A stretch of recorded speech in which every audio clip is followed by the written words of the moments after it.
আরে বাদল, কি ব্যাপার হিম্মত? তুই নতুন মানুষ, তাই বাজারের ভাও বুঝিস না। আমাকে ভাই মান আর লিডার মান, লিডার। ওই মুন্নার চেয়ে বেশি বেশি আগলে রাখবো তোদের। আচ্ছা আচ্ছা, ঠিক আছে। ঠিক আছে। পাগল হলো নাকি?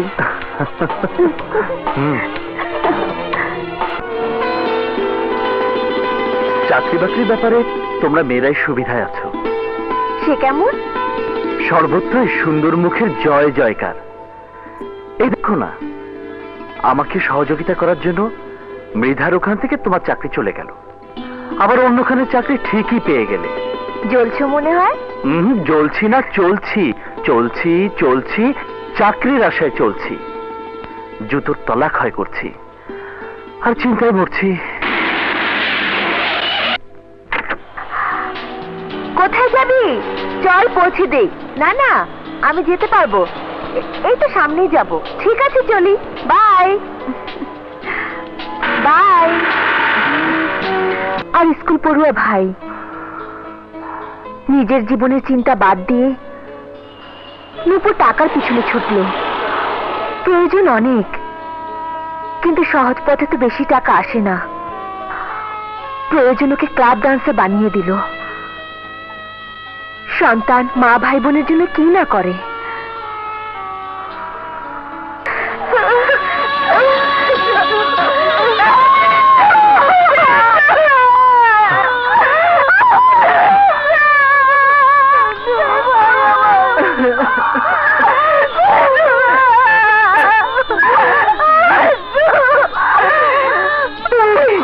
তুই আমার বিন্দুকে মেরে ফেলেছিস। তুই ওকে কিনে দিসনি, তুই আমাকে ধোঁকা দিয়েছিস, সবাইকে ধোঁকা দিয়েছিস। মিথ্যে চাকরির কথা বলে তুই রুবির বিয়ে তারিখ দিয়েছিস, সে বিয়ে ভেঙে গেল। তুই খুনি, তুই খুনি, তুই খুনি, তুই খুনি। এই বাদল, কি ভাবছো? হ্যাঁ, আমাকেও কিছু একটা করতে হবে। বাদল, বাদল, কি ব্যাপার দোস্ত, অস্থির কেন? মুন্না, তুই যে কাজ করিস আমাকেও সেই কাজ দে। আমার টাকা দরকার, অনেক টাকা। নইলে ভাইকে বাঁচাতে পারবো না, বোনের বিয়ে ভেঙে যাবে। মা ভাই বোনের জন্য নিজেকে মেরে ফেলতে চাস? কেন, তুই কি মরে গেছিস? আমার কথা আলাদা, আমার কেউ নেই। নে, গলাটা ভিজিয়ে নে, সব ঠিক হয়ে যাবে। না না, মদ আমি খাই না। কেন, মদ হারাম? আর তুই যে কাজ করতে চাচ্ছিস সেটা কি হালাল রোজগার হবে? কিন্তু সব কাজ সবাইকে দিয়ে হয় না বাদল, এই পথ বড় কঠিন। তুই পারবি না বাদল। আমাকে পারতেই হবে। পাগলামি করিস না বাদল, 20-50 হাজার যা লাগে আমি দিচ্ছি। ভাইয়ের চিকিৎসা করা, বোনের বিয়ে দে। মুন্না, আমি কাজ চাই, দান চাই না। বন্ধুত্বের কসম, আমাকে তোদের দলে নে। ব্যাস, বন্ধুর কথাই যথেষ্ট, কসমের কি দরকার হলো? দাঁড়া।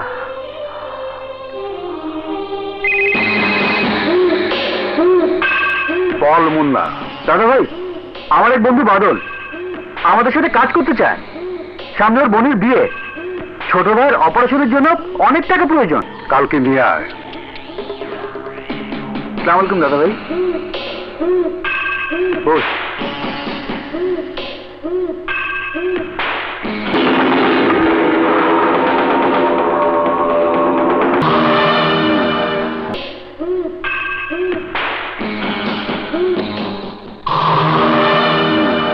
বস।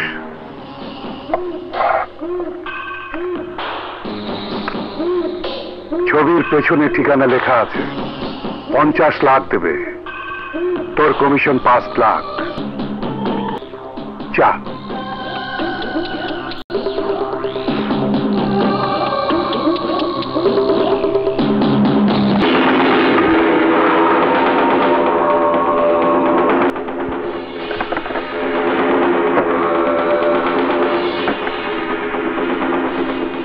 দাদা ভাইয়ের কাছে আমি 3 দফা কমিটমেন্ট ফেল করেছি। আজ ফেল করলে আমাকে মেরে ফেলা হবে তাও জানি, কিন্তু পুরো টাকা আমি জোগাড় করতে পারিনি। 20 লাখ আমার কাছে ছিল, 10 ধার করেছি, 10 সুদে নিয়েছি, আর 10 ম্যানেজ করতে পারিনি। এখন জীবন মরণ তোমার হাতে, মারলে মারো, বাঁচলে বাঁচাও।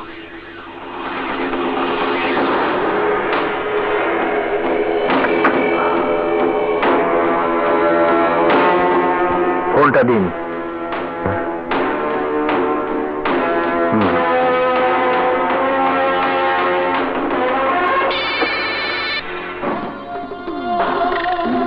হ্যালো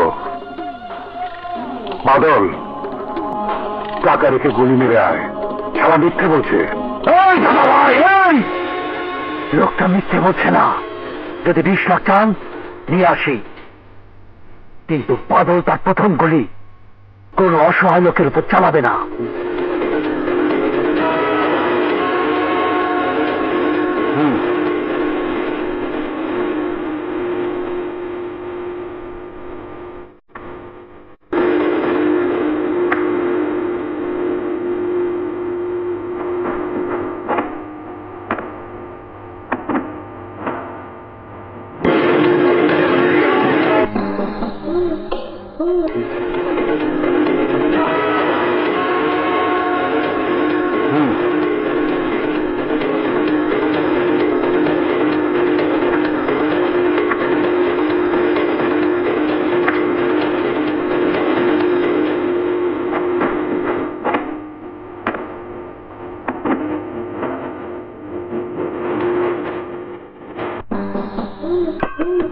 দাদা ভাই, এখানে 20 লাখ টাকা আছে। বস।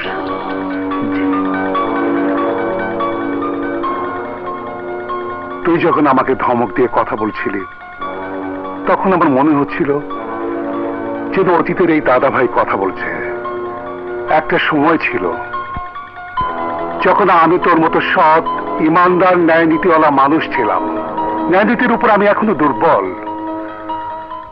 এখন শুধু ব্যবসায়িক নীতিতে বদলে গেছে। সেই সময় আমি একজন স্কুল মাস্টার ছিলাম, একদম সহজ সরল বাংলার একজন শিক্ষক। রাস্তায় চলার সময় সবাই শ্রদ্ধা করে সালাম দিত, আন্তরিকতার সাথে জানতে চাইতো, স্যার কেমন আছেন। খুব ভালো লাগতো।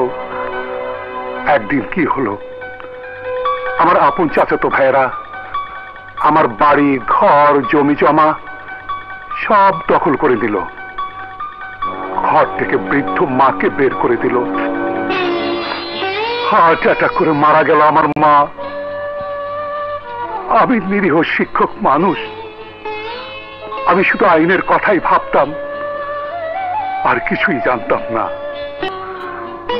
আমার চাচাতো ভাইয়েরা আমার জন্য ঠিকই হাজতে দরজা খুলে দিল। ওসিকে ফোন করে সব ব্যবস্থায় পাকা করে রেখেছিল। 4 দিন 4 রাত ধরে অমানসিক টর্চার চালালো আমার উপর। আজও ঠান্ডা লাগলে টন টন করে ব্যথা করে।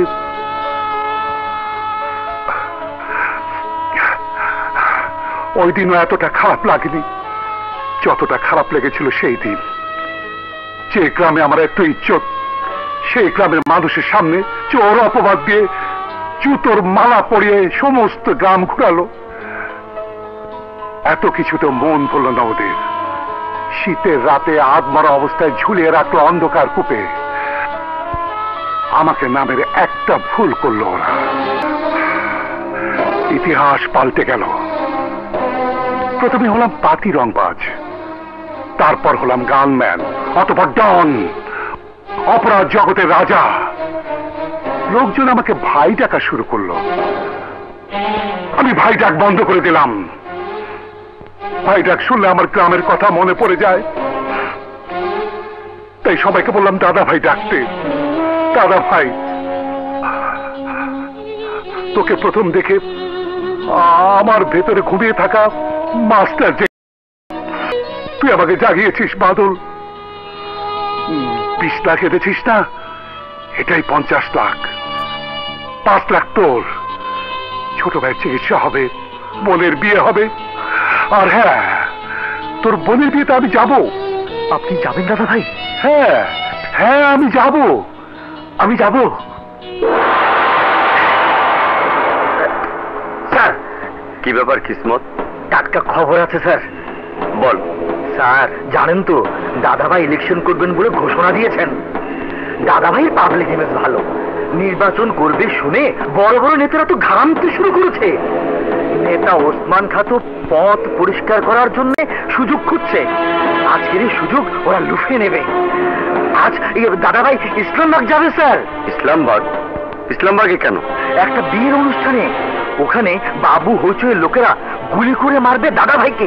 দেখা যাক কে কাকে মারে।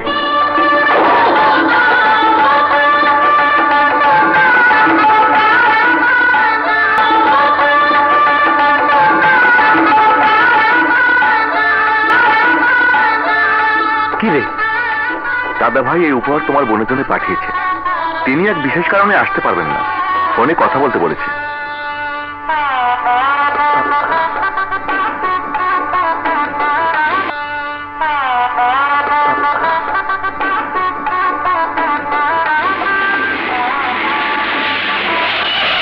দাদাভাই, আমি আপনার পথ চেয়েছিলাম, আপনি আসবেন। আমার বোনটিকে দোয়া করে যাবেন। হ্যাঁ, মুন্নারা সিকিউরিটির সব ব্যবস্থা করে রেখেছে। জি, আসসালামু আলাইকুম। স্যার, আপনি? তোমার বোনের বিয়ে হয়ে গেছে? জি স্যার, সব ঠিকঠাক মতো শেষ হয়েছে। এখন শুধু কোণে বিদায় করব। কনে বিদায় করার পর তুমি নিজে এই শহর থেকে বিদায় হয়ে যাবে।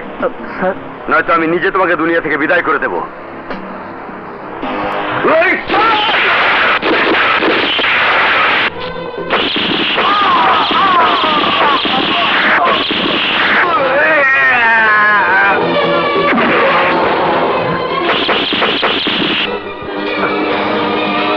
দেখুন স্যার, দেখুন, এর কাছে মানুষের জীবনের কোনো মূল্যই নেই। কিভাবে দুজন নিরীহ মানুষকে খুন করে ফেললো। না, ওরা কেউ নিরীহ মানুষ নয়। আমি ডিসিডিবি রফিকুল ইসলাম। জোড়া খুনের অভিযোগে আপনাকে গ্রেফতার করা হলো। পিস্তলটা দিন। দিন। চলুন, আসুন।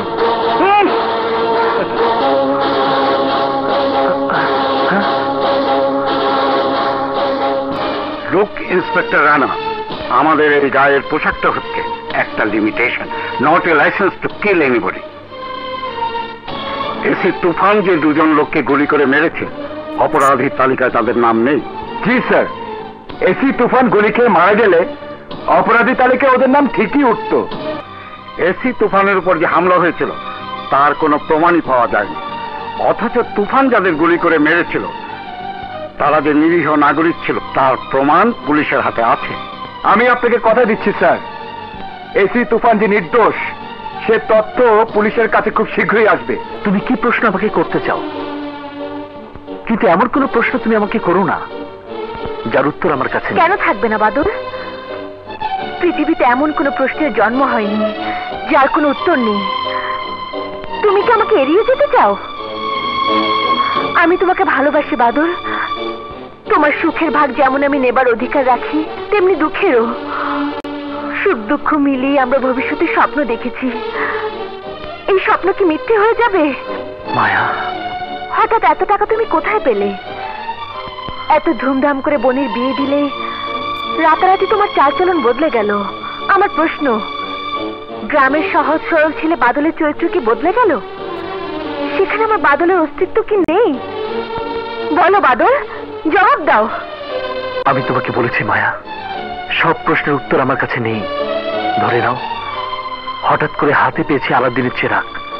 সেই চেরাগের দানব মানবতার প্রতীক হয়ে আমাকে উদ্ধার করেছে। আমি বিশ্বাস করি না। কেন বিশ্বাস করবে না? কেন?